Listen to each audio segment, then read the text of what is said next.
Okay. I'm done. Are you done?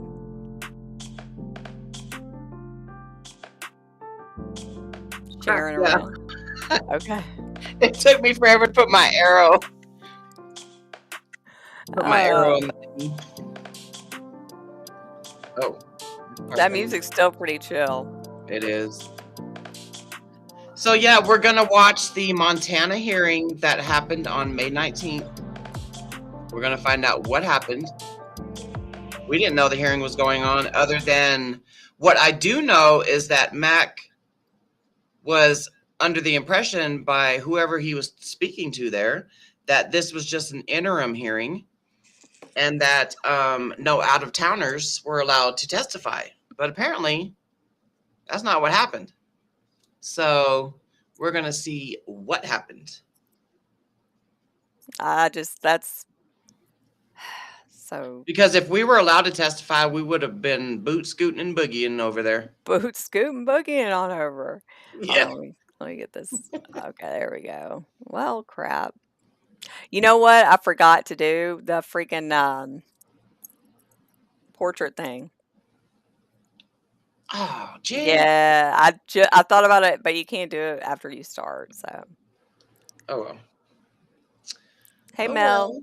Hey, Mel. Yeah, I know that the one I don't know who it was, but somebody from Montana blocked you on X. The Guinness Yeah, Guzzler. one of the senators. Yep. Yeah, the Guinness Guzzler, she blocked you on X, but it's like she's going around posting talking about all these Montana families. It's like Yeah.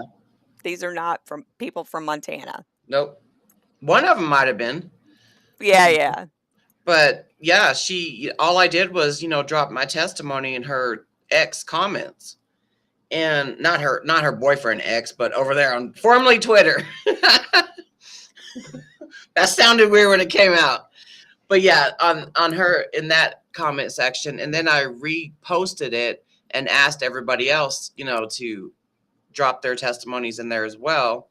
And then I go back to check, and then it's like, boom, she blocked me. She blocked me. Which I mean, I'm sure, I don't know. You know how they're like, oh, they're gonna harass, I don't know. Yeah. I'm not gonna go down that Like, road. you're a senator.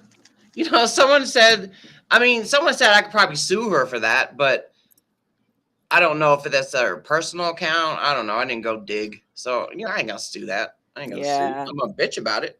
That's my suing. It's just, I don't know. Be like, why are you blocking my free speech? Yeah. For no reason. It's not like you were disrespectful or anything like that. I was not. I remember it happening a while back from that guy from Lowell, Massachusetts. Oh, that dude, man. He's one of the most craziest dudes out there that we've had to deal with. Like, he just, whew. I know. That was insane as well. He reminds me of somebody else. Yeah. Gotten that Napoleon syndrome, going on. Yeah. Yeah. Huh. Maybe they're cousins. They both have similar features. Well, okay, so you gotta take the overlay off so that that's not going when the thing is going, or? Oh yeah, I'm glad you said that. So it's not distracting, because neither one of us have watched this hearing, so we don't know what's gonna pop off. Oh, what's this? Yeah, I know. We watched the hearing, Mel. They had no idea what they were talking about. No. It was one of the, not.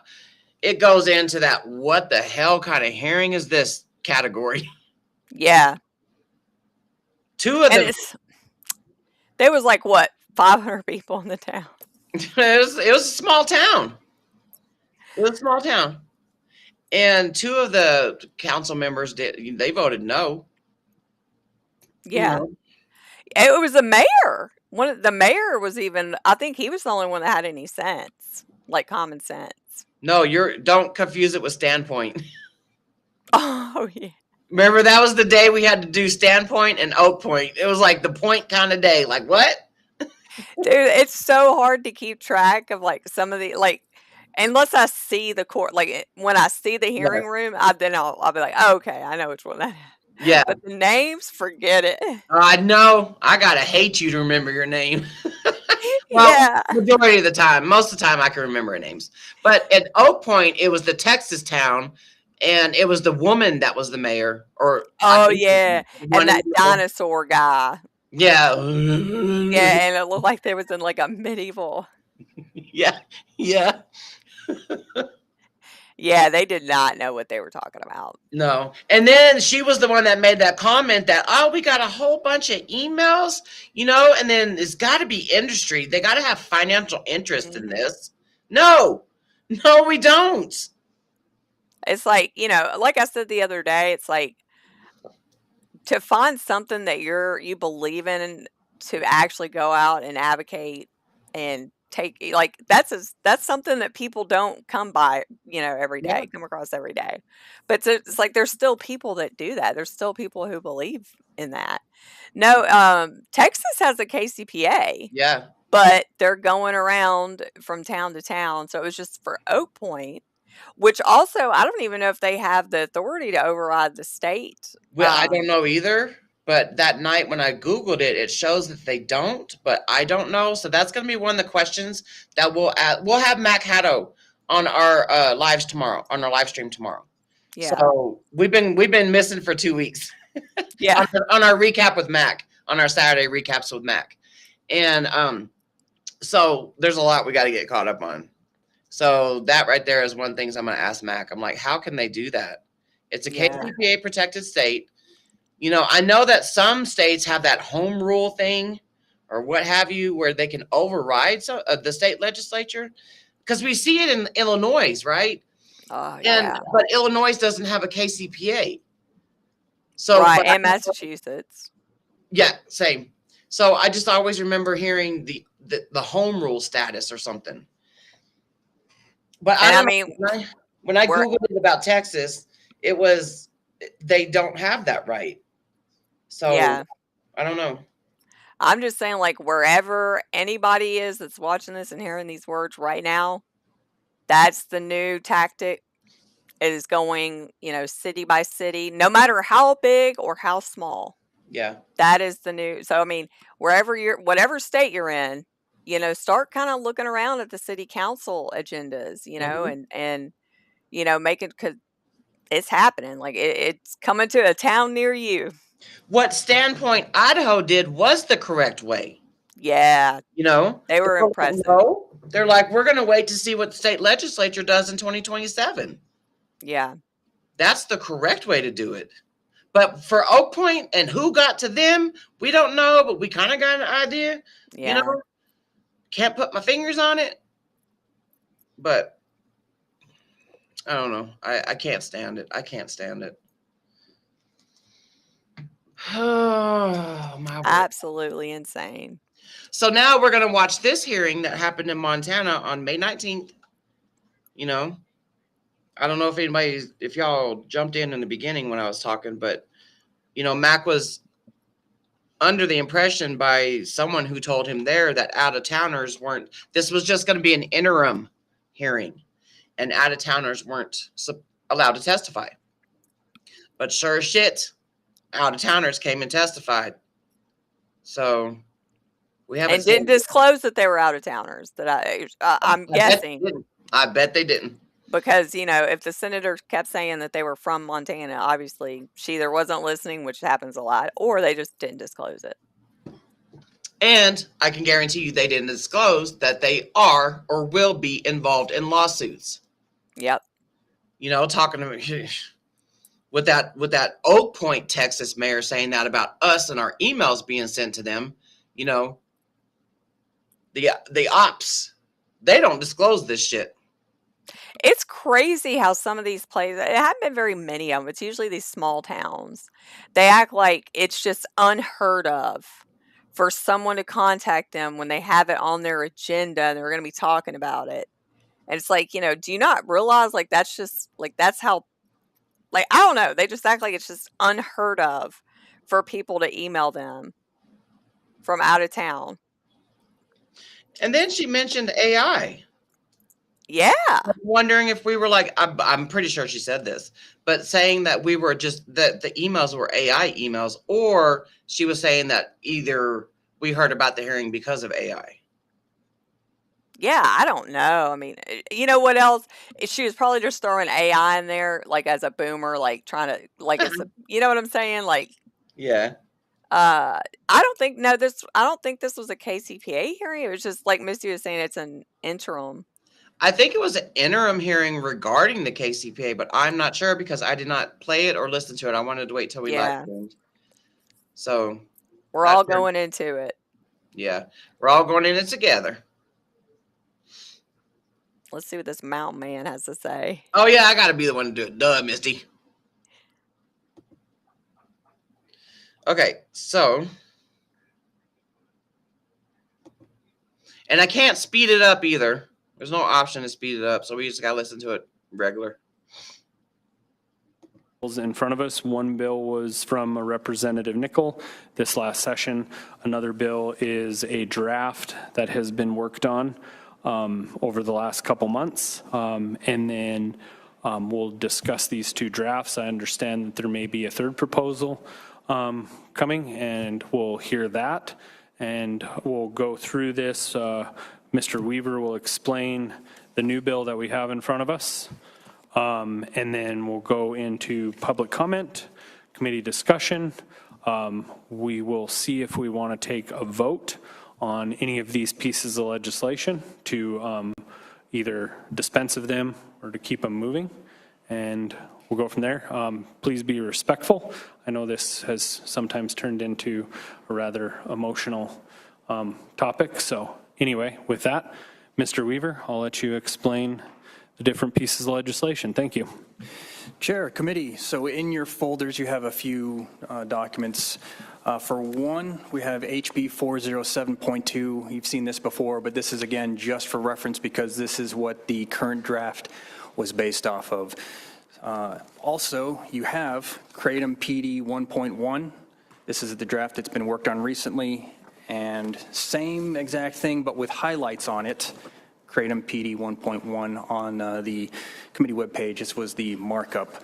The point of this version is to highlight anything that's been changed or added from 407.2.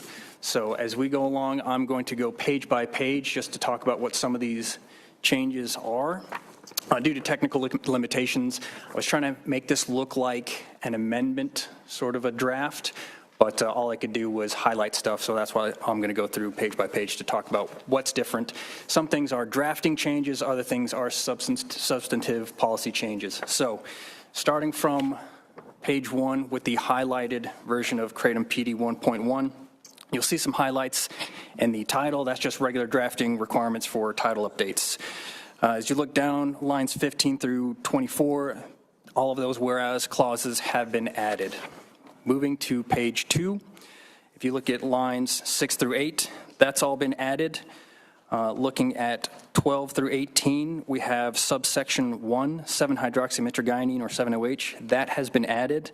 And then the definition below that, subsection 2, attractive to children, there's been additional detail added to that. Looking at entity on line 20, subsection 4, this was not defined in 407. But it was mentioned in HB 407, so from a drafting perspective, I added that into this draft just to delineate what that means. Subsection 5, line 22, you have food. That's been added, and that's due to a ban in food in subsection 3, or excuse me, in section 3, which is on page 3, but that's why that definition is there. And then subsection 6, kratom definition, that's been updated. Moving to page 3, lines 5 through 7, that's subsection 10, kratom product. That definition has been updated. Subsection 12, local government unit, that has been added due to section 1, which section 1, subsection 3, which talks about preemption. And then line 11, subsection 14, retail food establishment has been added due to that food ban in section 3. Lines 17 through 24 have all been added. Page 4, we have more detail being added in lines 8 through 17. And then subsection, well, lines 19 through 28, the rest of the page, the highlights you see there, those have all been added. On page 5, the top of that, that's part of that section above, that's been added. More detail in lines 4 through 6. And then looking at line 7, subsection 2, a person and or intends to place, and then moving along that sentence first, those have all been changed for drafting clarity. So originally it was a kratom processor that places a kratom product. I edited that from a drafting perspective just for clarity. Same concept, well, that's later. Moving down the page, lines 24, more detail added in line 24, 25, and then subsection 4 there has been added. That's lines 26, 27. Moving to page 6, talking about that drafting changes for clarity as before, subsections 8 and 9, that's lines 8 through 10. That's the same concept there for the drafting clarity regarding kratom distributor versus person. And then subsection 11, that has been added. Looking at that new section, line 19 and 20, those have been added. And then as you look below lines 22 through 28, there's a lot of highlights there. Some of that stuff has already existed in one form or another in 407. Some of it has been added. Some of it is subject to a little bit of drafting wordsmithing.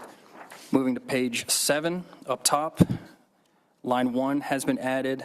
Line 2 and 3 has been added. Actually, all the highlights, the rest of the highlights you see on page 7 have all been added. Moving to page 8, all of those highlights are new, so they're changes from 407. Moving to page 9, everything you see there has been added in this draft.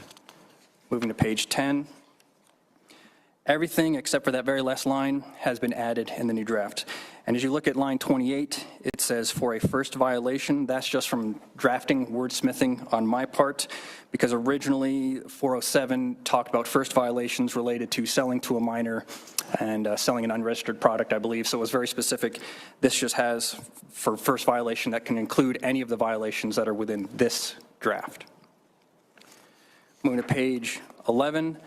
Same concepts there for the first 2 lines being the violations. Instead of it being very specific things, very specific violations, it's for any violations that are in this new draft.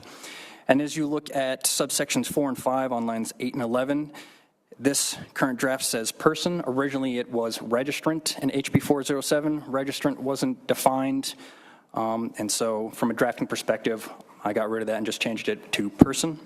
That's the same thing for lines 18 and 20 for entity instead of registrant. Again, 407 talked about entity. That's someone who's required to register. So just kind of wordsmith drafting perspective on that. Same thing for lines 24, 25. And as you look at that last line, line 28 on page 11, that goes on to page 12 as subsection 9 and 10. That all has been added. And then on line 12, there's original language there. I'll start on line 12. It says that the retailer relied in good faith upon the representations of another entity. Originally, that read a manufacturer, processor, packer, or distributor of food represented to be a kratom product. Again, just trying to drafting wordsmith that just to make it more concise. Of course, in the end, that's up to you to decide whether or not that's been accomplished. All of section 12, the rest of the highlights on page 12 has been added. Same thing on page 13. Those subsections belong to that section. So that's all been added. Moving to page 14 at the very top, line 1, registration fees. Originally that was license fees, but because there were no licenses in 407.2, change it to registration because that's what the system was registration. And everything else you see on the rest of that page has been added. And then moving to the last page, page 17, section 17, severability has been added. And then, of course, the effective date changed from 407 because that was from past session. So just a quick overview. What I don't want you to do is just take for granted that all of the highlights capture the changes and differences. I would urge you to consider this draft as its own thing. That way nothing gets missed or overlooked. And again, not taken for granted that I captured what all the changes were. Sure. Thank you. We'll now move into public comment on the Kratom legislation in front of us, and then we'll go into committee discussion. Thank you. Public comment in the room.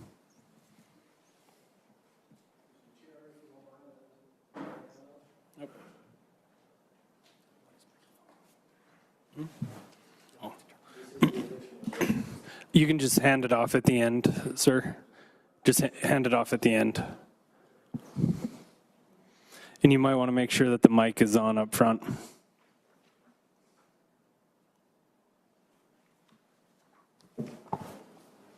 Test. Good afternoon. My name is Jay Yeager, spelled Y-E-A-G-E-R. Let me begin by thanking Chairman Lair and other respected members of the Economic Affairs Committee for allowing me this opportunity today. If you remember my story from previous sessions, you will recall I'm just a Montana dad trying to help others from the same devastation and embarrassment that my family and I have experienced. My oldest son, who's now 21, started drinking kava with his friends from high school. This first sip of kava led to kratom tea and extracts, which eventually led to 7-OH and MG15, which has led me to your committee. My son was involved in multiple vehicle accidents that involved his negligence, with the last one resulting in rolling my pickup truck on the top of it, resting in the middle of the Interstate 90 between the east and westbound lanes. The condition of the now totally crushed vehicle could easily have taken his life or that of another. Both the patrolman and ambulance staff that were on site were surprised he walked away, and yet were unable to detect his condition. His mom and I knew nothing about kratom, but we did know that he could not kick the desire on his own, and he would need professional help. So we covered the expenses for treatment and admitted him to a facility in Great Falls, Montana for 40 days to try and absolve this addiction. I would like to say it worked, but it did not. It only exposed him to even a harsher environment. He's alive, however, and doing much better, as he is currently under professional medical care, taking a prescribed, FDA-approved drug called Suboxone, intended to slowly wean him from the opioid desire. Twice a day, I administer a small strip of medicine that he must place under his tongue and allow it to dissolve. Hopefully, after several more months of this routine, he will dose down and receive a medical shot that is intended to end the addiction. I doubt very much the medication will end the tremors that he has in his hands, however. It's a condition that is now rearing its ugly head as we learn some of the after effects of kratom and its alkaloids. Thanks to the grace of God and the constant prayers of many, I believe he will survive this horrible drug. But I will tell you, I've been afraid for months, thinking that I would be speaking to you today about his death. We are not out of the woods, as some say, but we are on the right path. And I'm confident that with love, persistence, and the hand of God, we will win this battle. I'd like to continue by stating the obvious. We have a room full of Republicans and Democrats, all wanting to be responsible and represent their constituents in the best way possible. But what we also have is a group of Montanans, neighbors, if you will, all working together for the betterment of the state. And if you were to ask me, am I a Democrat or a Republican? At this point in time, I would say neither.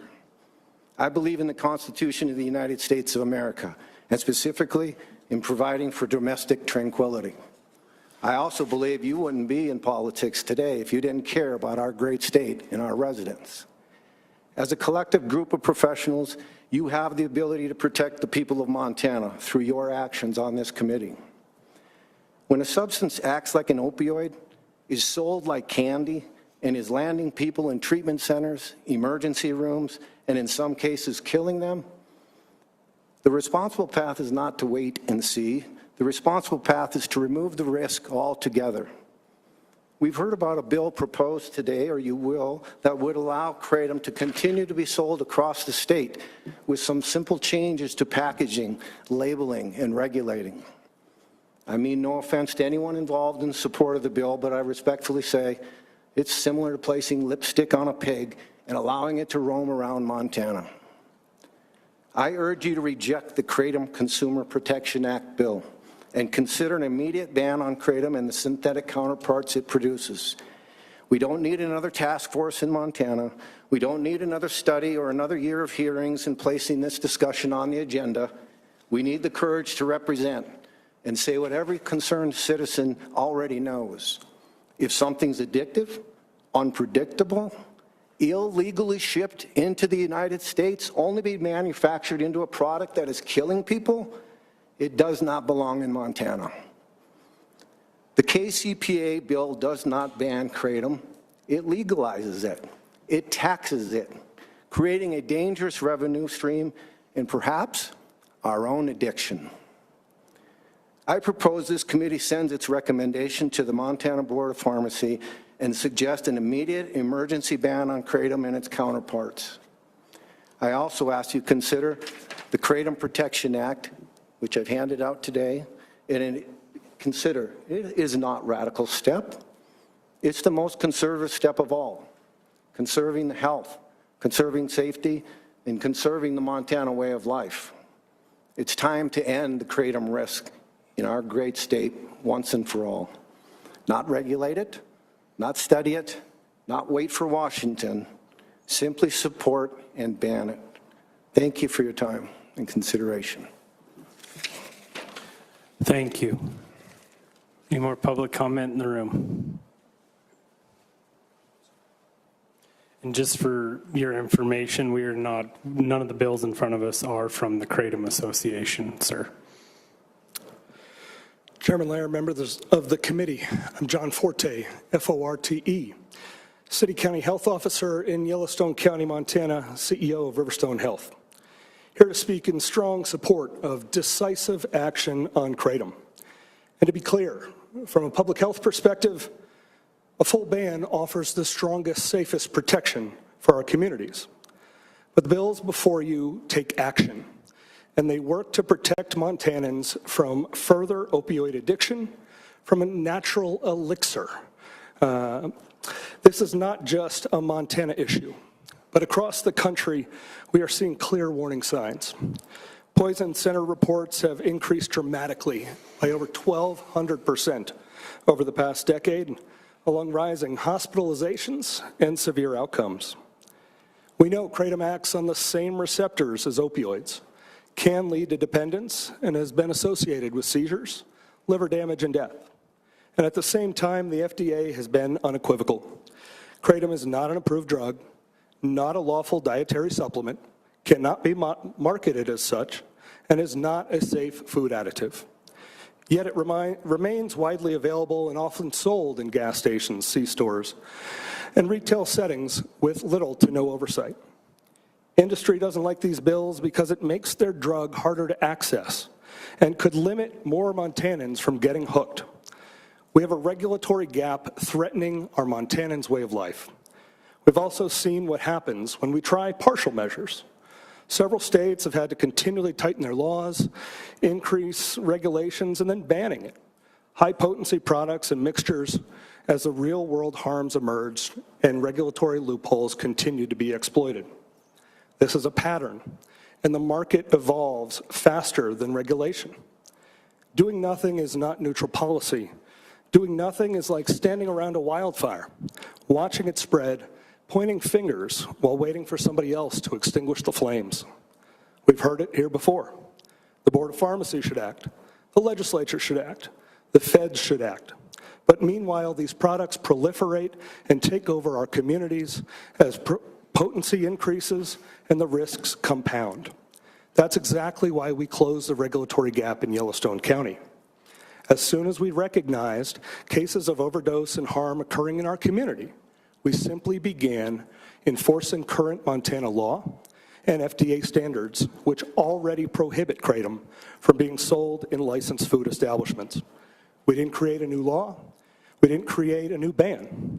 We simply closed a regulatory gap and enforced Montana law. Because at the local level, we couldn't wait. We couldn't wait for alignment to align perfectly with federal, state, and local resources while preventable harm occurred in our jurisdiction. Local public health needs your help. You have the power to reduce ambiguity for business, close loopholes around formulations and potency, and prioritize safety over speculation. This isn't about being punitive to an industry. It's about being honest about risk and acting before that risk grows into something far harder to contain. You have an opportunity not just to debate kratom, but to define how we respond when other emerging, intoxicating, and addictive products outpace regulatory systems and begin to harm Montanans. I would urge you to act decisively. Thank you, and I'll remain for any questions. Further discussion in the room?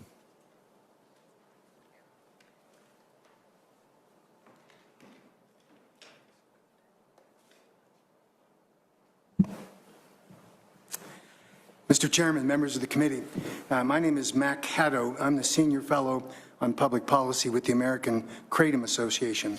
We represent consumers, not manufacturers or marketers of kratom. 45 years ago, I sat in a similar position as you sit here today as a freshman member of the Utah House of Representatives in a committee meeting like this, listening to an old dog like me today, and I was critical of what the bill that he was discussing. And he said, son, do you understand what the term overkill means? I said, I'm not sure the context. He said, overkill is when you shoot a big buck, you've killed it, you walk up on it, and you pump 50 more rounds of ammunition in it. You wasted your ammo, and you ruined the meat. And that's pretty much what the kratom bill that you're considering could do here. We support regulation. 21 states around the country have adopted the Kratom Consumer Protection Act in various forms.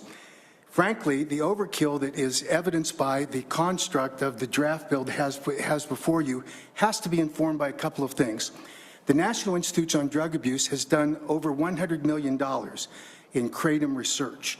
And it is the conclusion of the director of NIDA, Dr. Nora Volko, in a presentation she made in February down at the University of Florida, where she described the difference between addiction, which occurs when you have a chemically manipulated kratom-derived product like 7-hydroxymetrogenine, and natural kratom, which has a dependency much like caffeine.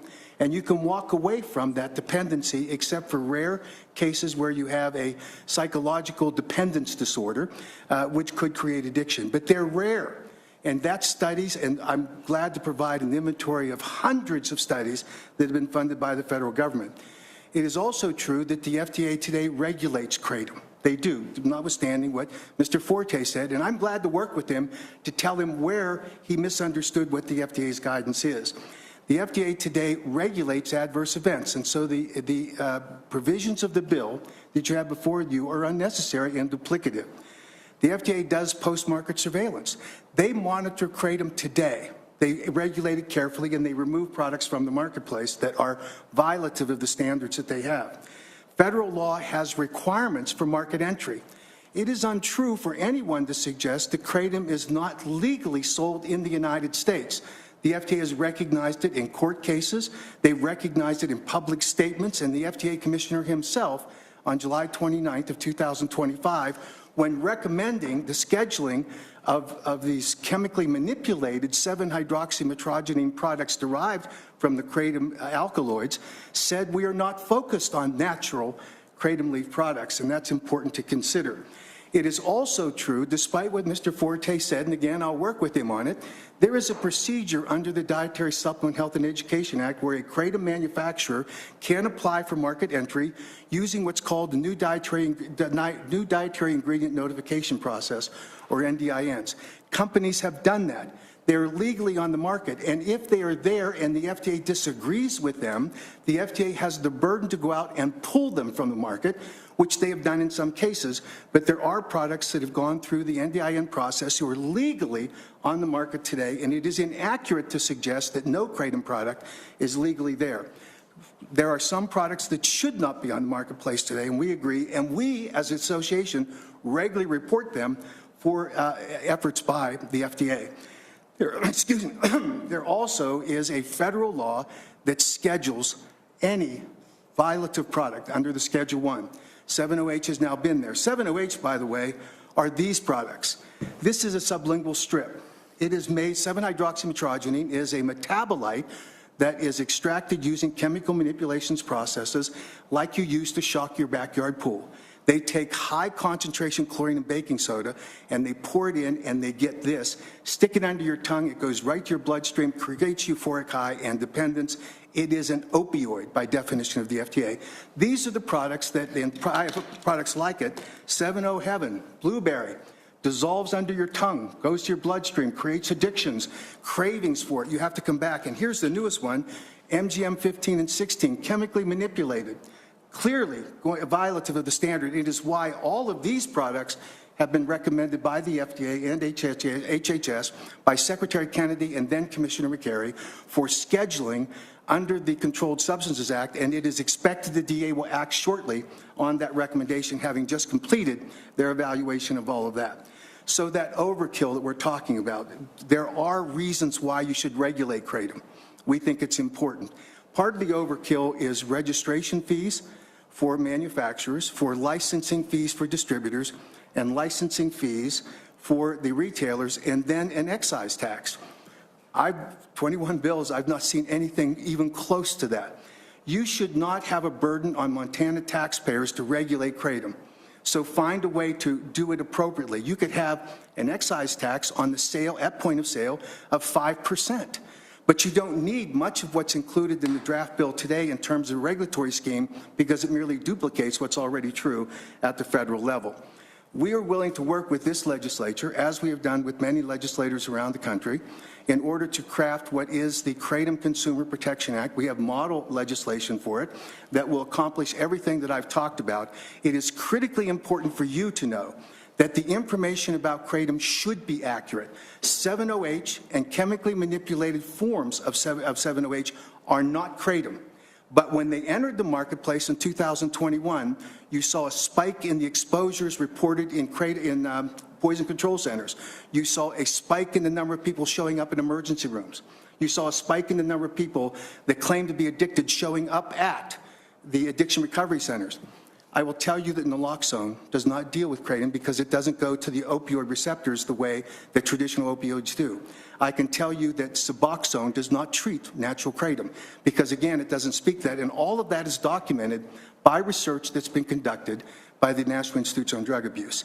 It is easy to mischaracterize products like this because they call themselves kratom, and when a consumer picks it up, they think it's kratom, and they take it believing it's kratom, and it's not. So we would encourage the committee to look at the facts, all of the evidence and data, look at the existing law and the regulatory structure that exists, and then complement it with laws here in Montana, similar to what other states have done in order to protect consumers. And we're committed to assist with that and would welcome the opportunity to work with the committee going forward. Thank you. Thank you. Any further public comment in the room?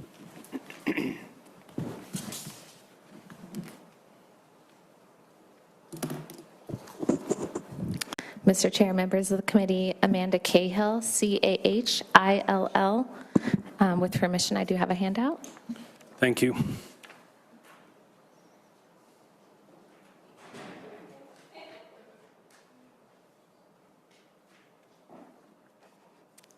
Thank you.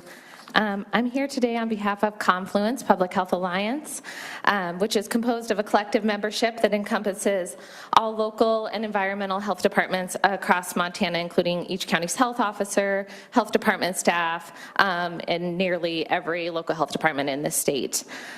I would like to point out, if you go ahead and go to the FDA website, the DEA, so the Drug Enforcement Administration website, you will find that there is no FDA-approved product for kratom, which I do find interesting when we listen to the kratom advocates in multiple hearings for the last few years. There is a path, as you've heard, to bring a product to market, and they do have to prove themselves as something useful to be brought to market. And if you go and you check the FDA, you check the DEA websites, there are no kratom products there that have been approved for what we see folks using them for today. A few items here. The true public health move, as you've heard, would be to go ahead and ban this product in Montana. If you look through multiple states on this map have gone ahead and banned this product. Research is showing us very clearly that there are less overdose deaths in those places. The Blackfeet Reservation here in Montana did also ban kratom and are having success with that. They simply, I was talking to a legislator from there this week, and he said simply, we don't need another product in Montana for people to be hooked on. So I think, we can see where and how this is working when we do ban it. That said, I've been told multiple times that Montana is not going to ban this product and therefore have worked on what I would call a slightly more middle-of-the-road path. With the regulation bill you see in front of you. Again, I don't recommend passing this bill. I think the real public health move is to get rid of this product.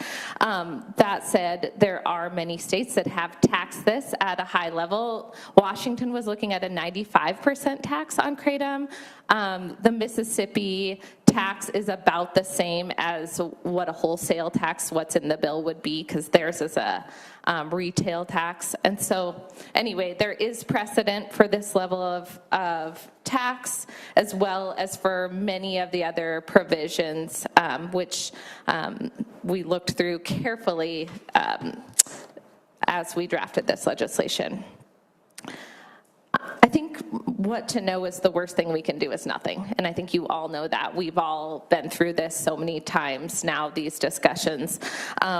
The best thing we could do for the public health and for monetarily in this state would be to go ahead and ban the product. It costs us so much in lost production. It costs us so much every single time someone has to go to rehab for this addiction and be on those very expensive drugs that Mr. Yeager talked about his son needing. And so that is the true conservative path here. And I will be here for questions. I did assist with some of the drafting and am happy to go through any section if there are questions. And with that, I'll sit. Thank you. Further discussion in the room?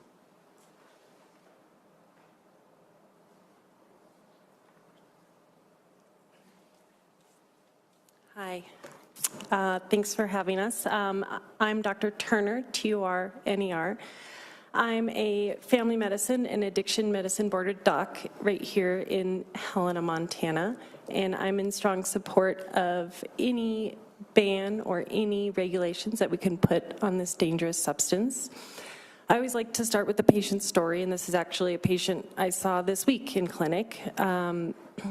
Not the typical patient when we think of discussing kratom. That's why I like to tell her story. She's a 47-year-old mom of 3, working, educated, and she comes to me in clinic with 3 months of abdominal pain. She's been to the ER in the urgent care. She's had imaging done. She's talked to the gastroenterologist or the GI doctor, the stomach doctor. And when someone comes to you in clinic after that long of a time of abdominal pain without knowing a reason why, you start from the beginning and you say, okay, let's start over. Let's start with 3 months ago. What happened? Did you change your diet? What's going on? And finally, I thought to ask of natural supplements. And she said, well, I've taken this one natural supplement for my anxiety, but it's natural, it's fine. And I immediately could guess, because this happens all the time nowadays, is she was taking kratom.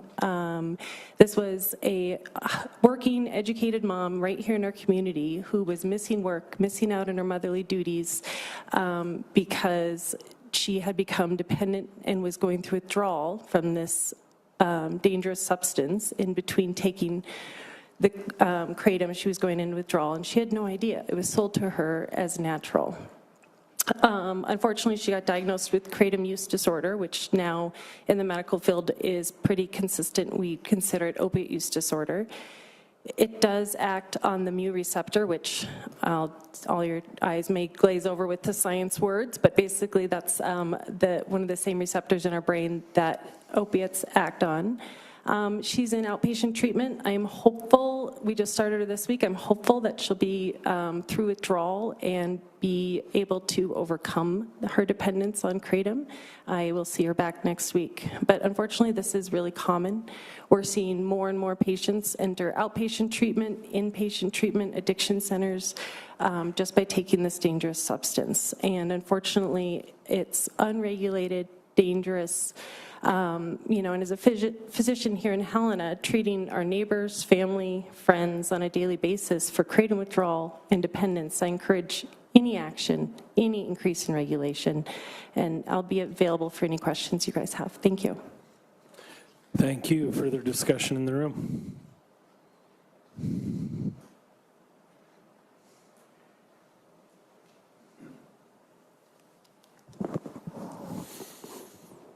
Good afternoon, Mr. Chair and members of the committee. E.J. Redding, R-E-D-D-I-N-G, here today on behalf of the Montana Kava and Kratom Association, which consists of distributors and tea and seltzer house owners in Billings.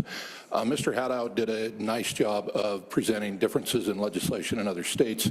NCSL has made presentations to several committees here in this interim, again, on legislation in other states. So a few of the things I would like to hit on here that are glaring to me. The 50% excise tax. So let's throw out an excise tax on another highly regulated product in Montana, beer. Okay, beer is taxed on 3 tiers, depending on how much beer the manufacturer makes, measured by barrels. A beer barrel is 31 gallons. That comes to 3,968 ounces in a gallon. If you make 0 to 5,000 barrels a year, you are taxed $1.30 per barrel. Okay, that's 0.0003 cents per ounce. And it goes down from there, the tax rate. Highest rate being 10,000 barrels. 50% excise tax, checked this morning. We're going to use an average of $4 per can wholesale price of kratom products. That's $2 a can coming in here. Who's going to collect the tax? That is not addressed anywhere in the bill. Where is that tax money going to go? Again, not addressed anywhere in the bill. Since we're on alcohol, first offense of selling alcohol to a minor, that fine runs between $250 and $500, and the Department of Revenue inspector will be who determines what that fine is. First offense for selling kratom to a minor in this bill is $10,000. Second offense, $15,000. Nobody in my association is against regulation. We're very much in support of regulation. We're in support of age gating this product. Let's make it 21 or older.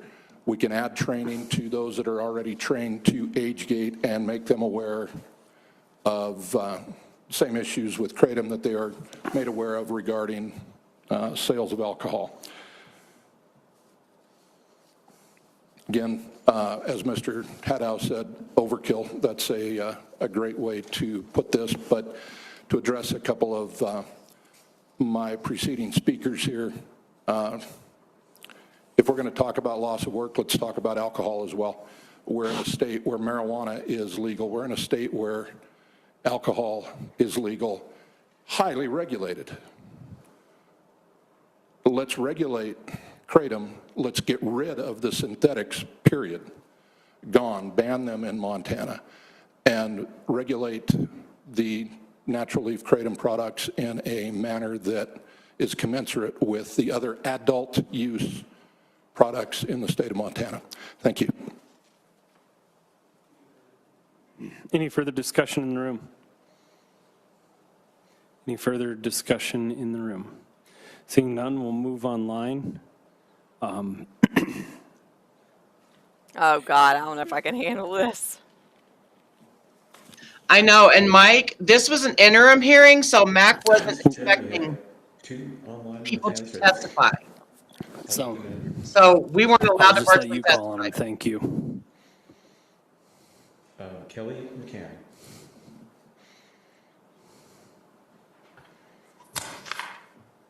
Mr. Chair and members of the committee, my name is Kelly McCann. Thank you for allowing me to speak today. While I oppose Montana's adoption of a Kratom Consumer Protection Act, I truly appreciate the time, effort, and consideration the committee has devoted to this issue. My son Benjamin died in September 2024 from acute mitragynine intoxication. He used Kratom long-term to manage psoriatic arthritis pain and as an alternative to a prescription pain medicine. Ben's death is one of many documented deaths associated with Kratom use. And I wanted to say why I'm here. This is hard. This advocacy is really difficult.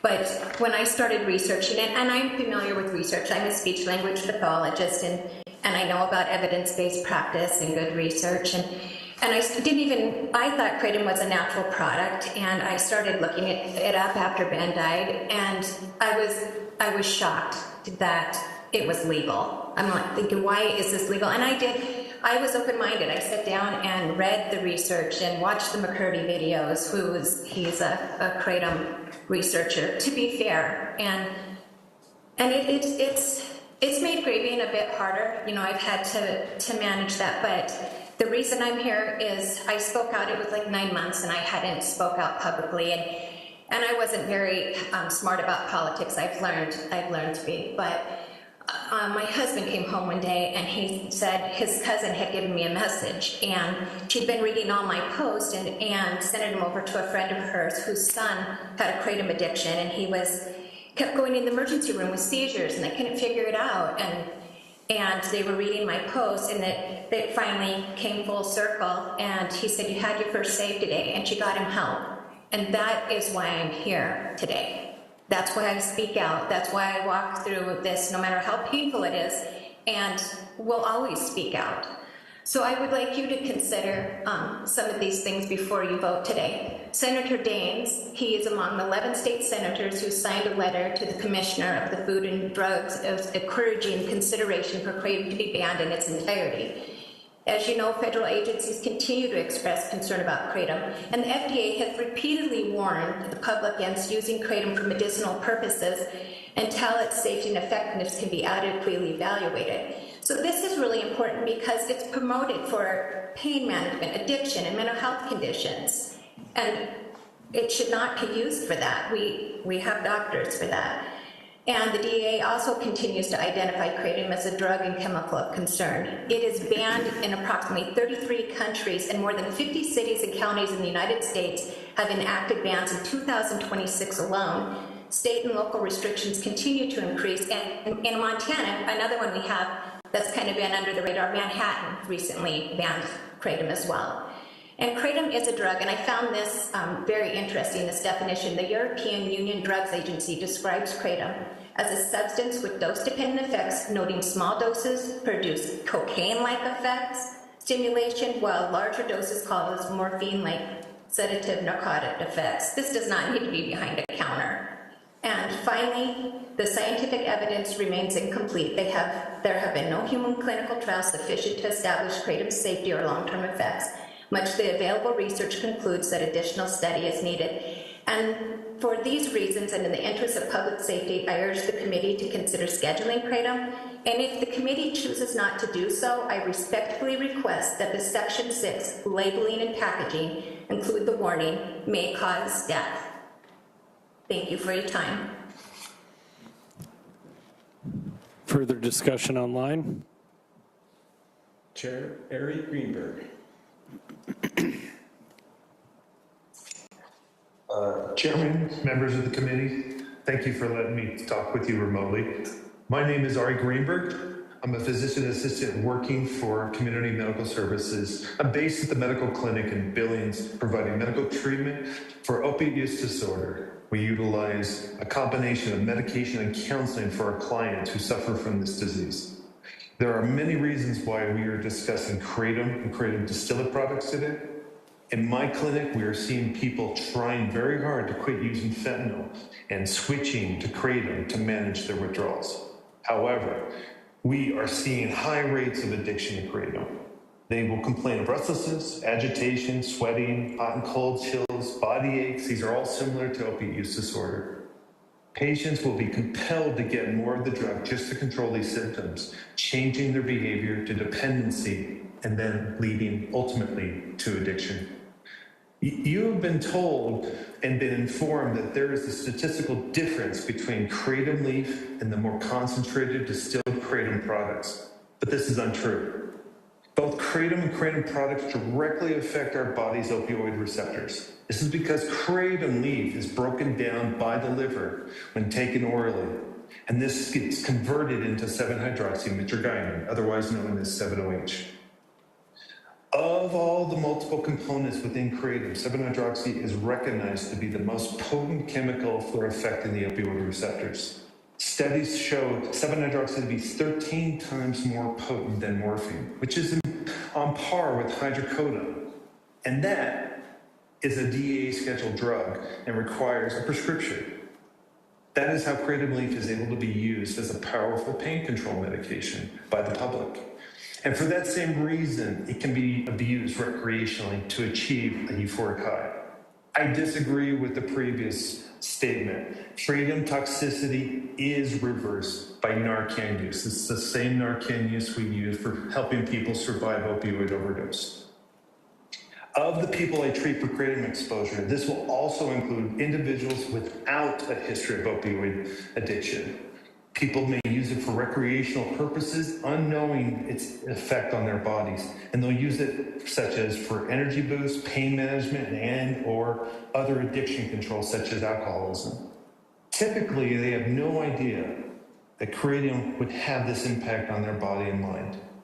So these kratom products promote dependency and addiction by creating physical withdrawal symptoms, which are the same as being exposed to other opiates that we talk about in today's environment, such as fentanyl.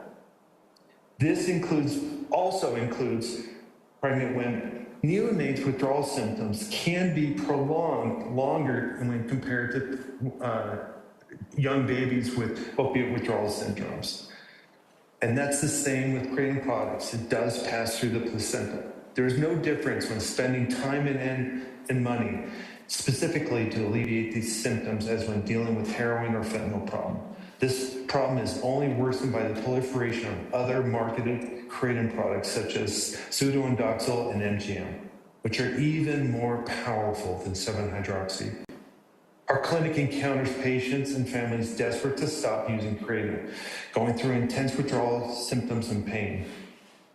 Some may argue that banning or limiting access to kratom will make people seek out other drugs, may even go to another state to go get them. This is a direct admission that kratom itself should be categorized as an illicit drug. My professional opinion is that we should take the following steps in Montana, as other states have done, and schedule all kratom as a drug and ban its sale in Montana. Thank you. I'll be available for comment. Chair, Dan Gibbs. Thank you.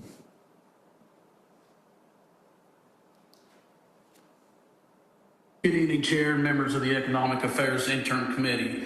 My name is Dan Gibbs, and I'm speaking to you today not only as a public safety advocate, but as a father. On December 6, 2023, my 25-year-old son, Austin, died after consuming retail kratom products marketed as natural and safe. His toxicology identified metragynine, the primary active alkaloid in kratom. No fentanyl, heroin, prescription opioids present. The findings were consistent with opioid-type respiratory depression. I share that because the risks associated with kratom are not theoretical. These harms are already occurring in real-life world retail settings across the country. I respectfully urge this committee to carefully consider the significant public health and enforcement concerns associated with kratom and 7-OH. One of the biggest misconceptions in this debate is the idea that third-party testing and retail regulations somehow solve the underlying problem. They do not. A lab report does not change the pharmacology of these substances. Kratom and 7-OH act on a mu opioid receptor. Testing does not eliminate dependence, potency, respiratory depression, seizures, or other severe outcomes already documented in national surveillance data. You'll likely hear testimony today from users who describe natural leaf kratom as strong enough to replace opioids like morphine, heroin, or fentanyl. or something they now need simply to function because of severe chronic pain. Those are not indicators of a low-risk substance. Those statements reflect meaningful pharmacologic effect and dependence potential. A substance cannot be potent enough to replace opioids like morphine or fentanyl, and at the same time be treated as a harmless consumer wellness product. Eva McHadow from the American Kratom Association, who you heard today, has publicly stated in testimony that natural does not mean safe. That point is absolutely correct. The fact that something comes from a plant does not eliminate its pharmacology or its risk. And importantly, we're now beginning to see a broader trend emerging across the country. States that initially moved towards Kratom Consumer Protection Acts and retail regulation are increasingly reconsidering these approaches and moving towards stronger restrictions, scheduling actions, or outright bans as the public health and enforcement realities become clearer. That shift is happening because policymakers are recognizing that regulation does not change the underlying pharmacology, does not solve enforcement limitations, and does not eliminate the risk associated with these opioid-type compounds. And just as importantly, these regulatory systems sound far more enforceable on paper than they are in reality. Inspectors are not going to be walking into smoke shops with portable LC-MS laboratory equipment. There is no practical field test method to immediately verify alkaloid concentrations, oxidation levels, or whether the product being sold actually matches the paperwork being presented. What happens in practice is predictable. Vendors keep paperwork on file, products continue being sold, enforcement becomes reactive, and questionable products remain on shelves while testing and interpretation occur after the fact. That is not meaningful public health protection. And perhaps most importantly, regulation creates the appearance of legitimacy. When government creates a regulatory framework, many consumers interpret that as a signal the product is safe. People hear words like regulated, tested, compliant, while the underlying opioid active pharmacology remains exactly the same. This is why the distinction between dangerous 7-OH and natural kratom is so misleading. 7-OH already exists within the plant and can increase through processing, oxidation, extraction, and product manipulation.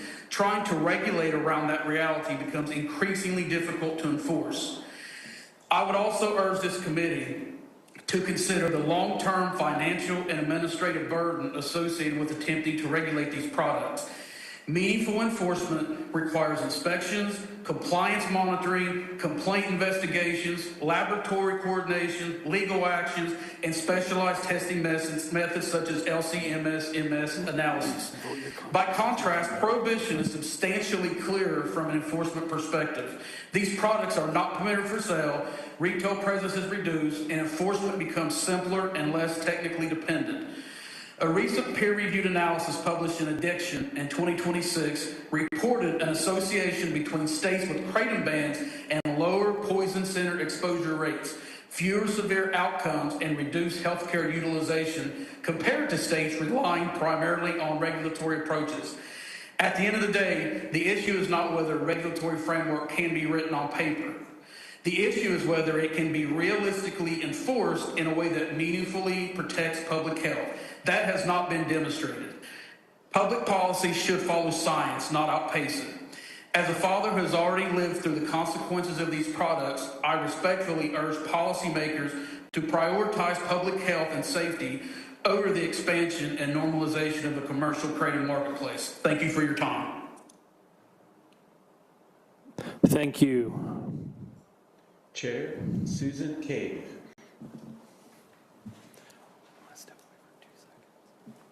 Yes, thank you for allowing me to speak. Can you hear me okay? Yes, Chair. Can you hear me okay? Yes. Okay, thank you.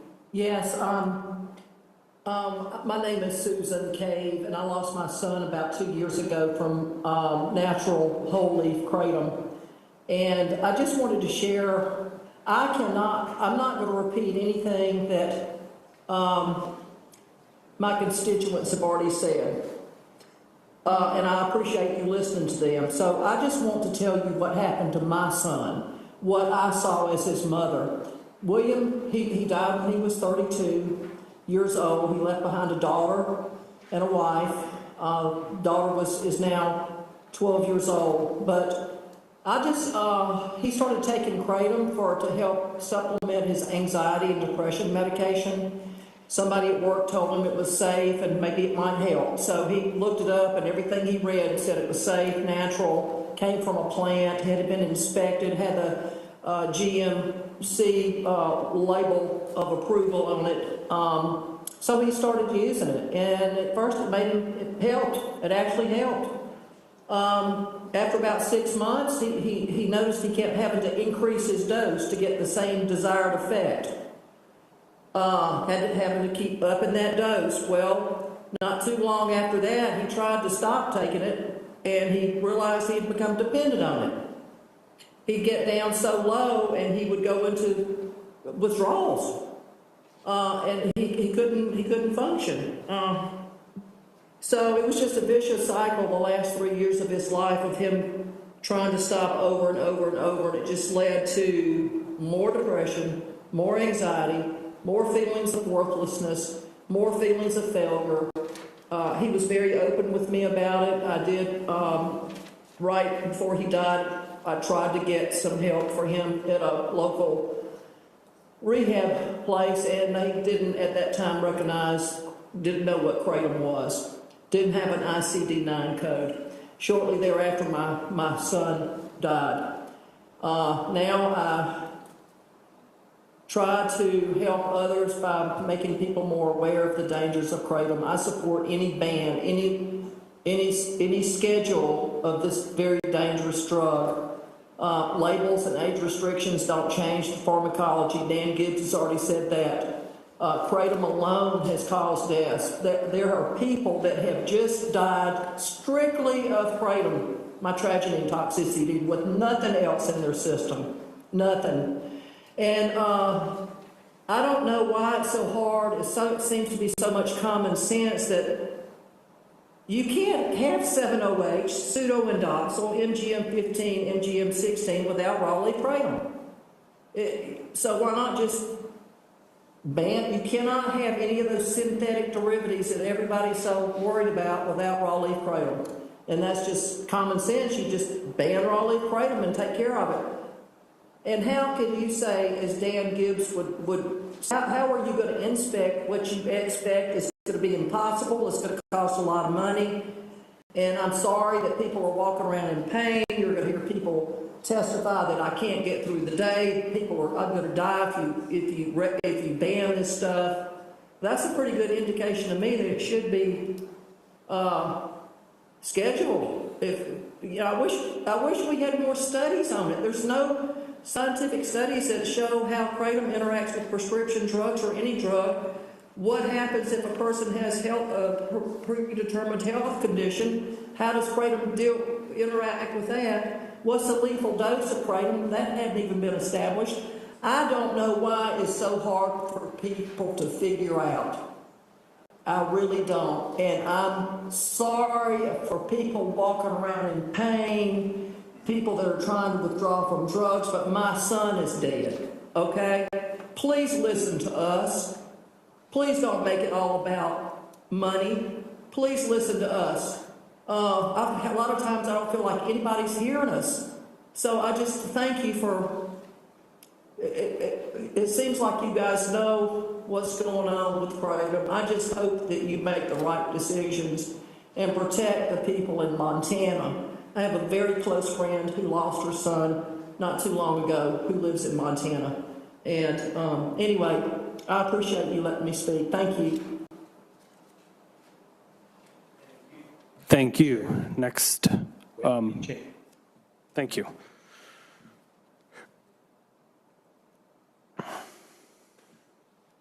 Hi, can you hear me okay? Yes, we can. Good afternoon, Chair and members of the committee. My name is Wendy Chamberlain, and I am the founder of Kratom Danger Awareness Inc. But more importantly, I am a mother. My son Joseph died from mitragynine toxicity after using Kratom products he believed were safe because they were openly sold to the public as a natural wellness product. Joseph was 38 years old when he died August 30th, 2020, from whole leaf Kratom powder. not 7-OH or extracts. He did not die from drinking a cup of coffee. He died from accidental metragine toxicity, according to his toxicology report from NMS Labs. He was a father, a business owner, and my only adult child. This has devastated our family and forever changed who I once was. He was not using illegal drugs or drinking alcohol. He used kratom for energy, something marketed as harmless, natural, and safe, something sold in stores without kind of warnings families would expect for a substance capable of causing dependency and addiction, toxicity, or death. And now we are watching the industry evolve even further. Lawmakers are being told that banning only 7-hydroxymetragine or 7-OH will solve the problem, but families like mine are asking you to look deeper than the industry slogans. The kratom market is already moving towards stronger extracts, enhanced products, concentrated alkaloids, pseudoindoxyl compounds, and new derivatives designed to stay ahead of the regulation. If one compound is restricted, another one appears. If one product is banned, the market shifts. We have seen this pattern before, other industries built around addiction and profit. As long as kratom itself remains commercially normalized and widely available, the incentive to create stronger and more dangerous products will continue. Plant is the source material. That is why banning only the derivative leaves the door wide open for the next one. Families should not have to become chemists to understand what is being sold in gas stations, smoke shops, and convenience stores. Consumers cannot tell the difference between raw powder, enhanced products, or fortified extracts, or even synthetic derivatives being sold under the same kratom label. And many people, like my son, trusted these products because they were sold so openly. That trust can be deadly. We are constantly told the industry can regulate itself, but while these debates continue, more products enter the market, more loopholes appear, and more families are devastated. This is not just about one derivative. It is about an entire industry built around a substance that has no FDA-approved medical use, yet continues to be marketed as safe while families bury their children. I respectfully ask this committee not to repeat the same mistakes we have seen in other states where partial regulation failed to stop the expansion of this market. Please put public health ahead of industry pressure. Please do not settle for regulation. I do oppose HB 407, and please remember the families who will ever live forever with the consequences of believing these products are safe. Thank you for your time.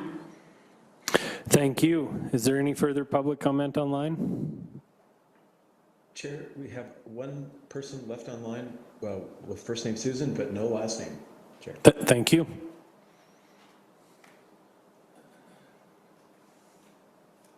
Should I let them speak, Chair? Yes, please. Susan. Hello, can you hear me? We can. Yes, my name is Susan Eppard, and I'm full ban on kratom, all forms of kratom, because my 22-year-old son, Matthew Eller, died from natural whole leaf kratom powder, the least potent form of kratom available in the United States. Kratom caused him to have a seizure and go into cardiac arrest and die on his kitchen floor right in front of his girlfriend, who is forever devastated by his loss. And his toxicology and autopsy showed he died from the toxic effects of metragine, an alkaloid found only in kratom. He had no prescription drugs, no street drugs, nor alcohol in his system when he died, and his autopsy showed he had no underlying health conditions. It's important to note my son didn't die from any type of semi-synthetic nor synthetic kratom, as he died in 2021, long before semi-synthetics were unleashed on the U.S. market in 2023. Kratom is a necessary ingredient to produce more potent forms of kratom, like semi-synthetic compounds such as 7-hydroxymetragine and metragine pseudoindoxyl. And those substances require kratom to be made. If kratom remains readily available to anyone with internet access, we will not only continue to see deaths from whole leaf kratom products, we will feel the creation of even more dangerous drugs. And I have spoken with the FDA, and they're actively investigating all kratom injuries and deaths. Their slow reaction isn't an indication they find it safe. They are fully aware that kratom is killing people. In the words of Susan Cave, I don't feel like anybody is hearing us. Because I've been on this mission for over 4 years, and people are still dying, and I have to answer to people like Susan Cave and all the other people whose children are still dying from this garbage castration drug. And those of us who advocate because our loved one died from kratom, we are told horrible, heinous things on social media, and it makes a lot of people stop advocating to get rid of this drug. We are told things that I can't really say, but please look on social media and sit and read the things that are said about parents and people who lost loved ones to kratom. It's the most heinous things you could possibly imagine, showing that the people's love for kratom has completely taken away their ability to have any basic empathy or human compassion. And I thank you for your time. Thank you. Susan, if we could have you please state your last name for the record, we'd appreciate it. Yes, it's Eppard, E-P-P-A-R-D. Thank you very much. Thank you. Is there any further public comment online? Chair, there's no further public comment online. Is there any last public comment in the room? Seeing none, members of the committee, I guess without objection, I've talked to a few of you. If we want to take 5 minutes to discuss among caucuses, just to see kind of where we want to be, and then we can come back in like 5 minutes. Does that sound acceptable? If you guys want to get a hold of Senator Bowman and visit with her, we can get a hold of our couple that are online in just 5 minutes, come back, we'll have our committee discussion and kind of go from there. So, if that works for everybody. If you guys just wanted to stay in here or walk out there, we can walk out the other side, doesn't matter. We'll just caucus for 5 minutes. Economic Affairs is at recess till what it sounds to me like, okay, after all these 3:15 out-of-towners called in, and now they're going to change it to a whole ban bill.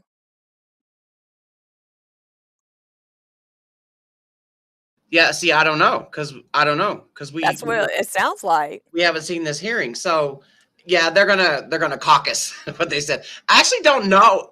I don't know if they're senators, reps. I don't know their titles, but like I keep saying, Mac was told that no out-of-towners were allowed to testify, and for some odd reason, maybe they pretended to be Montana residents. All I know, yeah, this is the same video like what Mac posted up the other day on the AKA YouTube website. The AKA YouTube page. She was a no-show. So, but, like I said, he was told that no out-of-towners were allowed to testify because this is an interim committee meeting. And we've testified at, where did we testify? We testified at Montana before, but it was KCPA, I think. It was the Board of Pharmacy, I think. Yeah, okay, yeah, I think it was. Yeah. So this is like different than that. It's like so obvious that, how this went. Something was set up way different. And that's happening, in a lot of places now. I mean, it really is. And, you have all these people that are literally shaping public policy. People that aren't elected into any role just because they're grieving. Mm-hmm. So it's okay. It's okay. Mm-hmm. We'll let them make the laws. Yeah. And none of them has said that they are in lawsuits or will be in lawsuits. No. None of them has said that. They didn't say where they lived. Nope. I know one of the KDA members that do live in Montana that was on this call. One out of all of them. One out of all of them. Well, except for, people that was there. But, I mean, it's insane. But, like I said earlier, we're going to have Mac on our Saturday, on our live stream tomorrow, starting at 2 p.m. Eastern, so that we could do our recap with Mac. Oh, yeah. Probably, Mike. They do some shady ass shit. And I do as much as I can to try to warn people on X, people that have authority. If you're a legislator and you are approached by Kratom Danger Awareness, this is what they do. That is what they do. I try as much as I can to get that out. Because they go around and they report positive Facebook posts. They report positive Facebook comments. If you ever get like, in trouble after you comment on a news story or something like that, a positive kratom thing, it's because they are going to report you, and sometimes they'll even seek you out. They'll go to your profile and just keep reporting shit. Yeah. And they want to control the narrative on Facebook.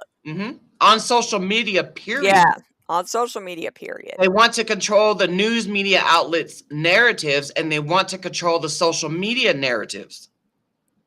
Yeah. It's just, I don't know. Like I say all the time, like, if you have to, like, be shady and you got to lie and cheat and just do things that aren't, I don't know. If you're not on the up and up, then your fucking cause is not on the up and up. Right, exactly. Truth should always prevail. We don't do anything. Yeah, my Facebook page got deleted. I lost the appeal and everything. I didn't even violate nothing. And that got banned. I got banned in June of last year, almost a year ago. And then about a month ago or so, I lost my Instagram account. So anybody who wants to say that this is AIs, Meta's AIs that are doing it, no, it's not. It is not. There's no way it's that convenient. Like, it's just no way. But I mean, they brag about it. I was about to say, we know that they've said that they've done that. And it's like, my thing is like, oh, you think, oh, that's not a big deal. But it's like, think about how many people they don't sit down and watch the news every fucking night. They get their fucking news from, shit on Facebook. And then even if it's a decent story, you got people commenting one after the other bad things. People believe everything they read on social media. Yeah. Not everybody, but a lot. Okay, so I'm going to go to when they come back. You know what? I got to go pee. Okay. Anybody else got to go pee? Go put your phone down, go pee, make sure you wash your hands. Pee break. Okay, I'm going to go pee. I'll be back. Okay. Yeah. I mean, it's like, I agree, Mike. Or lock it down. Yeah. That's like, it's like Facebook is just like for people like drama. Which I mean, honestly, reporting people all the fucking time, that's drama. But yeah, I mean, because I mean, when we tell our names, they can easily look that up on Facebook and just start hunting. It's like, dude, I just can't imagine doing that. I don't report anybody for anything. Like, I may not agree with what you're saying, but I'm not about to report you. That's stupid. Everybody deserves to use their voice, whether I agree with what they say or not. And if I don't like it, I don't have to hear it. I don't have to read it. I don't have to deal with it. I can scroll on, or I can just not listen. I mean, it's that simple.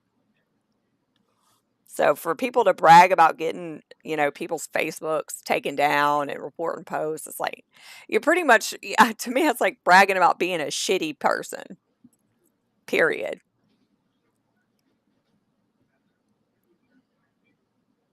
Yeah, I would. Yeah, I'm not giving my address either. That's ridiculous. Like, that is the last people I want to have my address is them people. Unhinged, man. Oh, hell yeah, fuck that. I don't want no damn pipe bomb. I know. Anthrax. Man, shit. Oh, like that. man. Yeah, this was a hard one. But I mean, like you're saying, we had no idea. No, we didn't know. No idea. So, I don't know if they have a lobbyist there or whatnot. So like I said, what Mac told us was that no out-of-towners were allowed to testify.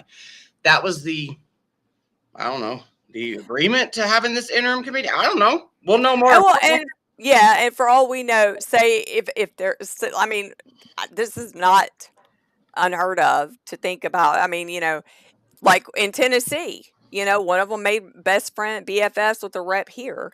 So, I mean, that could have happened there, and the rep could have told misinformation, like, oh, or just not even cared that people are calling in from out of town. I mean, I'm just saying, like, they're not going to, again, you can get away with whatever you want. Yeah. Make them fucking laws and public policy, for goodness sakes. Okay, let me go to when they get, dang it. Okay,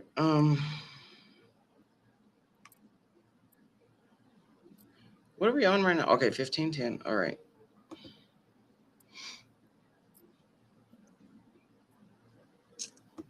Yeah, no, I got everything else on here.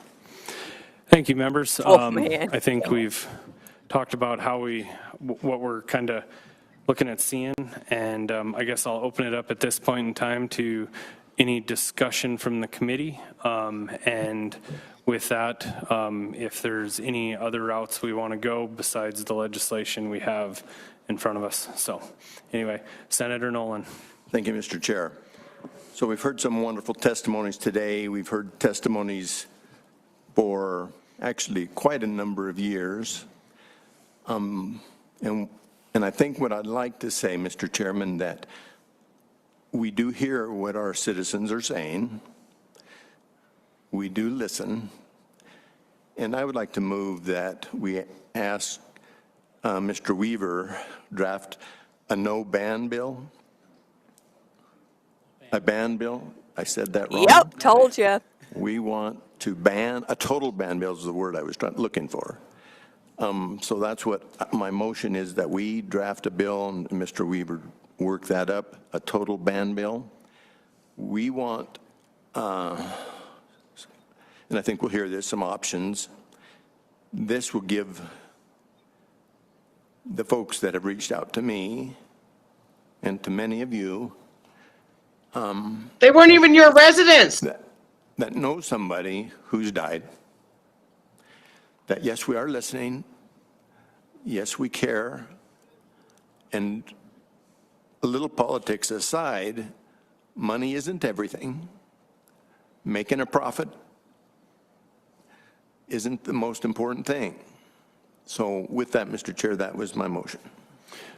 Senator Nolan, so if I can clarify, you want to direct Mr. Weaver to draft a total ban on kratom in the state of Montana? Correct. Okay. I'm going to open that up to committee discussion.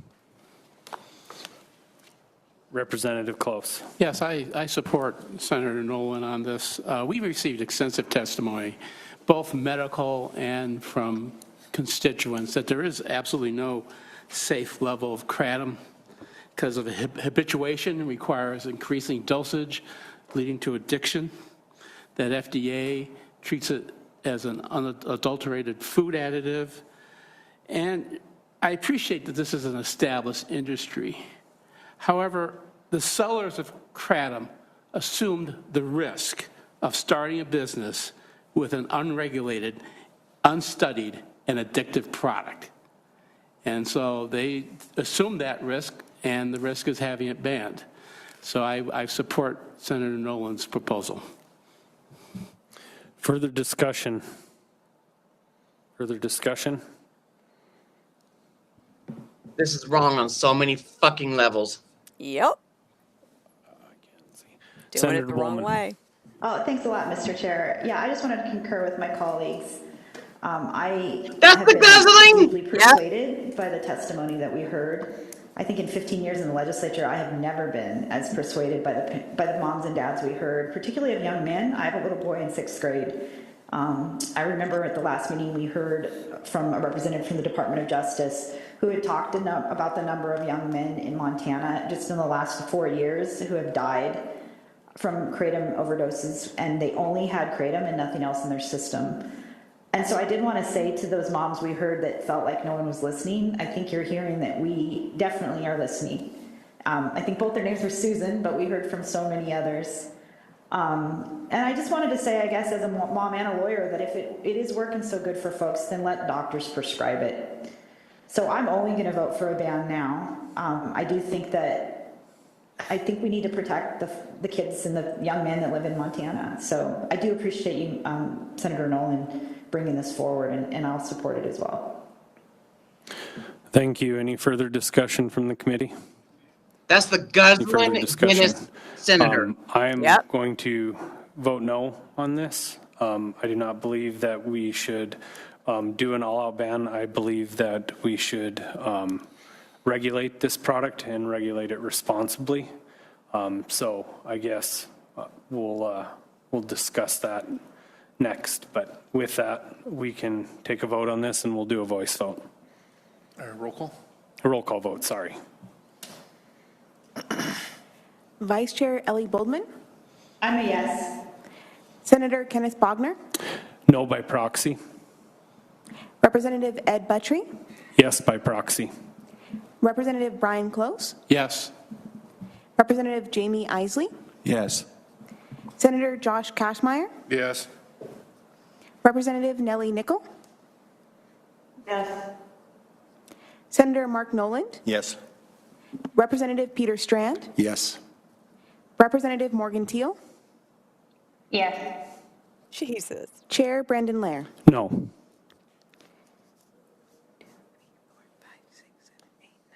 I have 9 ayes, 2 nays. Motion passes. Any further discussion? Any further discussion? Members, I would like to make a motion to also direct Mr. Weaver to draft House Bill 407 the way it was ended in the House. And the reason I'm doing this, I guess, is so this isn't to pass a bill out of the committee. It's so that the committee can work on both pieces. The committee can have a total ban bill that we're discussing, and also see if there's a way that we can regulate it to get it to the point to where we feel we're comfortable passing it out of this committee. I think it's good governance and good legislative work to have 2 pieces of legislation in front of us, just as we find during the legislative session that you can have 2 competing bills that are opposite each other, and it just gives people the knowledge and the understanding to work and to have multiple options out there, and that way if something in the end does not make it, we still have a piece of legislation that is out there. And like I said before, this vote here that we would take is not to pass this bill out of committee. It's just so that the committee has the ability to work on both and craft a piece of legislation that we like, and if in the end it's deemed not worthy to pass out of the committee, then it's not worthy. So any discussion on that motion? Representative Isley. I just want to clarify. So you're asking to stick with the original bill? Yes, I'm asking that we start with that. And then in our next committee meeting in July, we can work off of that, because I believe there's pieces of the draft legislation that was put in front of us that go too far. The ban would pretty much take care of it. But if we want to regulate it in a responsible way that is not overburdensome, in my opinion, as the other one was.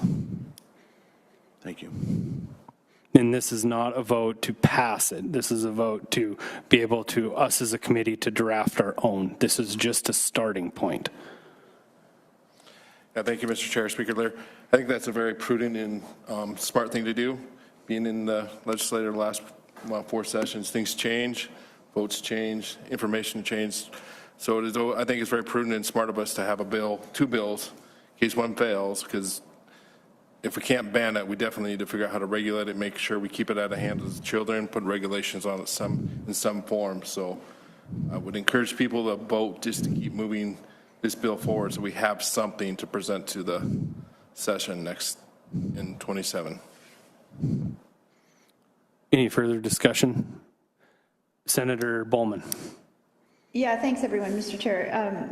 So this was Representative Nichols' bill from last session. I recall that it had a pretty significant fiscal impact. Can anyone recall what? Yes, it was. I think it was right around $1 million Correct. But to your point, I think that through the work, whether it's through the department or what regulatory arm we want to use, whether that's DOR or DOJ, whoever we decide to put it under, I think that we don't want to have a fiscal note on this. We want to be able to regulate it in a way to where the taxes and fees pays for the regulatory piece of it. And that's something that us as a committee will be tasked with to figure that out.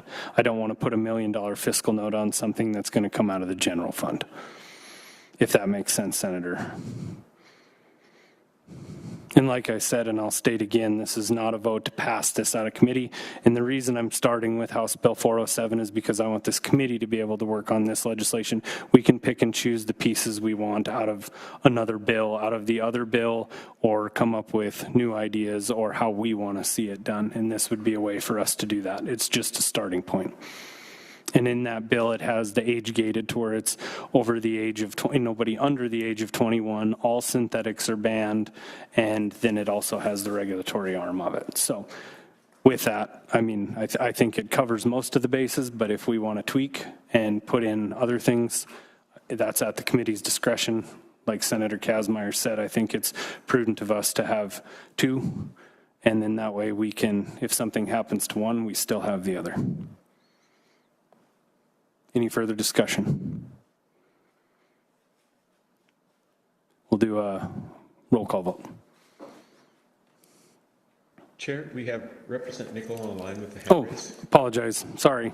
Representative Nickel. That's okay. Thank you, Mr. Chair. I guess my thought on keeping the other bill alive would be to make sure that we get all of the synthetics banned. And so I agree with that part of it. I'm having a little bit of a problem with that needing to be a committee bill, but that's also something we can, I guess, get rid of later and not have the committee bill. So, lots of pros and cons on this one. And so I guess I'll have to go on safety side and just make sure we still have that bill to work with and pull whatever information we can. But there was a significant fiscal note and ongoing tax revenues needed to be collected to maintain all of that. So something to think about as well, just for future, if this passes, we can, and we're working on it. Thank you. Yes, thank you, Representative Nickel, and I fully understand that, and that's why going through the committee and going through the legislative process, we would have to figure that out, because if it's going to be a drain on the general fund, I sure don't want to do that. So that's, I think, the main reason why your bill, House Bill 407, did not pass last session. So no, I fully agree, and that's something that us as the committee will have to make sure we take a look at and be discussing with the different agencies. So I fully agree, but I also think that it's prudent for us to make sure we have this at this point in time. So appreciate the comments. Any other discussion? Seeing none, we'll do a roll call vote. Vice Chair Ellie Boldman. I'm a no. Senator Kenneth Bogner. Yes, by proxy. Representative Ed Buttrey. Yes, by proxy. Representative Brian Close. Yes. Representative Jamie Isley. No. Senator Josh Kazmaier. Yes. Representative Nellie Nickel. Yes. Senator Mark Noland. Yes. Representative Peter Strand. No. Representative Morgan Teal. Yes.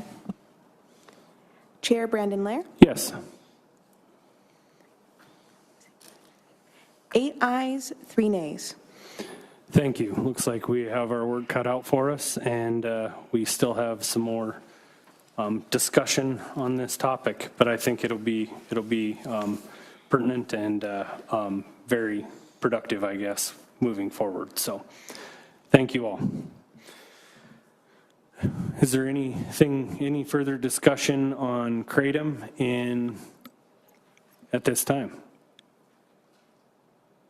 Seeing none, we'll move on to our last agenda item, which is the does anybody want to take a break? I guess we have a break built in, but we just. Well, I mean,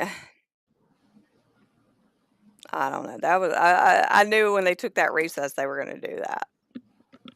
I mean, it kind of flipped back around, because out here in Colorado, it's the Department of Revenue is in charge of our KCPA that's out here, and I don't exactly know the taxes that are being fed into it.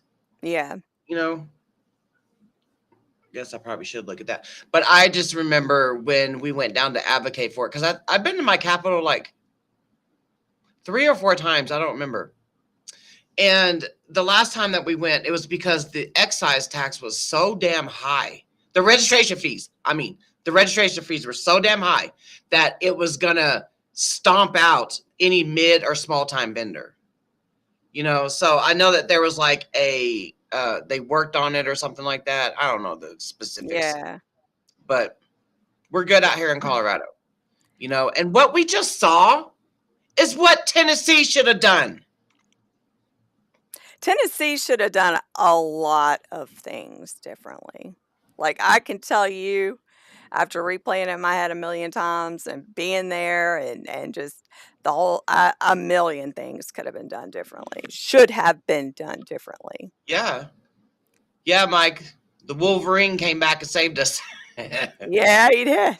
But I mean, that's like I know I think it was Idaho. Remember when they were concerned that if the ban bill didn't go through, there wasn't going to be a regulation bill because it was like so close to being at the end. So it is a smart thing for him to do, so they won't be leaning on the ban bill like Idaho kind of. Yeah. Some of them in Idaho was. But then, that time ran out in Idaho. So now what Idaho, there's no ban and there's no legislation in place. So now what Idaho is doing is going city by city, just like we're seeing in Massachusetts and Illinois, and Texas is starting off. So typically when a ban and KCPA run parallel, perhaps a compromise meets in the middle. But if there's no KCPA, we can't reference active regulation in legislation during ban hearing. Who the hell's Kim? I'm like, is he doing tech? Because it says, are you doing talk to text? Hey, you're talking to your girlfriend or wife. I don't even know if you're married or not. Well, I do remember reading a comment or something of his that he loves taking kava now, and he goes on a nightly walk with his girlfriend and his dog. Okay. I didn't know if she was your wife or your girlfriend. I was like, time is always running. Yeah. Yeah. I agree with you, psyops. Yup. That's the problem, though. It's like you can't just keep pandering to, public policy needs to be based on facts and science. Yeah, not emotions. Mm-hmm. But like I testified, I believe I did say this in the Montana Board of Health hearing. That my mom is from Montana, and even though I was born and raised in Tennessee and transplanted to Colorado, my mom went back home to Montana, and I had to take her off life support on August 1st of 2018 over the phone. And I was deep in my addiction at the time, and I just feel like if I had known about Kratom sooner, I would have gotten her on Kratom. I might have had more years with her. Yeah. More years and more years that you could have actually enjoyed and remembered. You know what I'm saying? Yeah. Yeah. Because she died in active addiction. There's no way for me to pinpoint if active addiction played a role into it, but she died from a heart attack and a stroke. She was on life support for a week, and. Well, I mean, just like with these, grieving families, years after, whatever you put in your body, it affects your. It takes a toll. Yeah. Everything. Yeah. So, I mean, if she would have lived a healthier lifestyle, who knows? You could have, both of y'all, well, you're still, thank God, you're still, Mm-hmm. but you know what I'm saying, and it just, I get what you're saying. Like, I would think about that a lot too. You know, because just like my parents, you know, and just like myself, we came from the tale of two worlds, you know, Mhm. chronic pain and active addiction. But I happened to find Kratom in June of 2019, which has kept me out of my chronic pain management doctors. You Mhm. know, it helps my chronic pain. If You my know, dad wouldn't have drank for so many years, among other things, but I mean, if he wouldn't have drank for so many years, I know he'd still be here. But I mean, he had so many health issues, even though he hadn't drank for a good 5 years or more before he passed. Like, yeah, it just had taken so much on him that, you know, there was no like going back. poison. It's poison. Yeah. And I put up posts all the time. Like the guzzling Guinness senator. What medicinal value does alcohol have for you? Mhm. You know, because she was out there bragging on social media. I voted to ban kratom in Montana. Her profile picture is literally her guzzling a Guinness. Guinness. Yep. Just overflowing like she's in the college, like she's in a fucking college sorority or something. Get Yeah, out yeah. of here. And it's Um, like, but the uh, fact that, you know, like I said, and I know why this pissed Mac off. You know, because no out of towners were supposed to testify. You know, yeah, but yet KDA was there. And it's like, I know what states they live in. yeah, You can't get that around me. This is why I think they hate me, because I know a lot. You know, yeah, that's why, you know, before I've said, why is my testimony a threat to you? Because it's not. You know, you have a story, I have a story. yeah. And everybody deserves the right to tell that story without being harassed or like, you know, hunted. Here in the South, all the ban pushes are coming from, drug treatment center lobbyists, because they are seeing a huge decline in attendance. Yep, I know that. I know. I didn't have to go to treatment. You know, I was in active addiction for 11 years straight, 2008 to 2019. I was not looking for recovery when I found Kratom. I was looking for something to help with my withdrawals, and I walked into a smoke shop, and that's where I bought it. That's where my Kratom journey began. I bought whole leaf Kratom capsules. I don't do capsules now, but I just do the powder. I think the name of that it was the Economic Interim Committee, Economic Affairs Interim Committee. I already exited out of the thing. I believe it was the Economic Affairs Interim Committee. Don't start emailing yet. Wait for the American Kratom Association direction on what to go, where to go from now. You know, don't go rogue. Don't do that. Yeah. It sometimes backfires. We Yeah. We've seen it a lot of times happen that don't do it. We don't want to look as unhinged as KDA. Yeah. Yeah. Exactly, If we're so dangerous dude. and threatening, why would they give out their full address at a Massachusetts hearing? We were the ones scared to share a location. Yeah. Yeah. I mean, That's a we good had point. our scruples on at the time to know not to give out our address, you know. I wasn't going to comply. I am not giving out my address at no hearing. Yeah.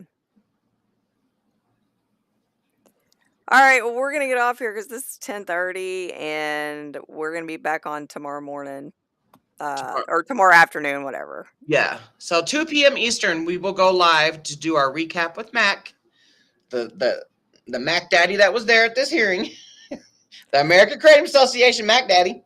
And we'll hear that side of it too. That'll be interesting. There's probably, we haven't done a recap of Mac in what, 2 weeks? Yeah, Because it's I been was 2 out of weeks. town advocating, and then he was out of town advocating, and Jen was packing up her son from college. So we took a little break from there. And so there's probably going to be a lot of stuff that we're going to get caught up on.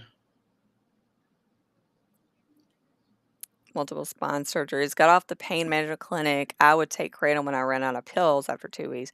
Dude, And then when you finally decided to quit pills, Kratom helps. Dude, Kratom helps better than my pain medicine ever did. Yeah. I didn't go the surgery route, you know. So when my skirt, okay. So sorry, I know you want to get off here, Jen, but let me go. Let me go through my surgery thing. When I scheduled my surgery, when I showed up to fill out the paperwork and all that stuff, I had bronchitis at the time, and they were like, "Well, we have to cancel your surgery because we can't put you under when you're sick like this." And so they were like, "Okay, you got to reschedule." So I never did reschedule. You know, and I think that was just a sign for me. Yeah. Don't allow them go in that spine, girl. So, but yeah, my pills will only last me 2 weeks too. And I don't know. I think about this often too, that if I had known about Kratom during my active addiction, would I have just used it to substitute until I got my next script on my next doctor's appointment? Like, Yeah. 27 days later. Because when I was going to pain management, we were able to get our pills every 27 days, you know. But then I'm like, but I don't know. You know, when I found Kratom, the first thing I noticed was it pressed pause in my brain. So I wasn't craving. I wasn't craving the pills. I wasn't craving calling the drug dealers to get some cocaine or pills. You know, so that's what the first thing that I noticed. And when you're an active addict, your brain shutting up like that is even. I know. That's what I'm saying. Like, I was still in that habit, like, you know, I was still buying beer every night. You know, I was drinking a 12-pack because I was like cutting back on the liquor. Yeah. But I started noticing, like, because I had no idea people took it to stop drinking. But I started noticing, like, after I'm like, you know, I didn't even I didn't have the craving. Yeah. And, you know, it was crazy. I never, like, that, just to turn off that switch in your brain. Yeah. Is something like I never thought I'd be able to do. I honest to God never thought I could ever say that. Like, turn it off to where I'm not thinking about it or craving it. Same. It's insane. Same. And it's like, so I just didn't give up. You know, when I first found it, you know, as each day went by, and then the weeks went by, and then the months went by, and I am like just sitting back proud of myself. I am like, yeah, holy fucking shit. I don't even know what Tom, Dick, and Harry's doing.